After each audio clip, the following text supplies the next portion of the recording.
జై గణేశం. ఆది గణపతి అయినవిల్లి గణపతి. ఈరోజు ఆగస్టు 22 గురువారం శ్రీ విఘ్నేశ్వర స్వామివారి దర్శనం కోసం వచ్చిన భక్తులు తెల్లవారుజామున శ్రీ స్వామివారి అభిషేకంలో పాల్గొన్నారు. భక్తుల అక్షరాభ్యాసం, తులాభారం, కొబ్బరికాయ ముక్కులు సమర్పించారు.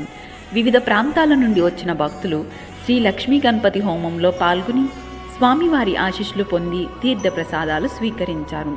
తాడేపల్లిగూడెం వాస్తవ్యులు శ్రీమతి శ్రీ కలిశెట్టి వెంకటేశ్వరరావు గారు, రామలక్ష్మి దంపతులు శ్రీ విఘ్నేశ్వర స్వామివారిని దర్శించి శ్రీ విఘ్నేశ్వర అన్నప్రసాద ట్రస్ట్నకు విరాళంగా 50,000 రూపాయలు ఇచ్చినారు.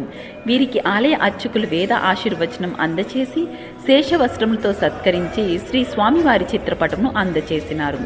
ఈరోజు 1,051 మంది భక్తులు అన్నప్రసాదం స్వీకరించి 88,232 రూపాయలు విరాళంగా సమర్పించినారు. ఈరోజు మొత్తం ఆదాయం 1,86,000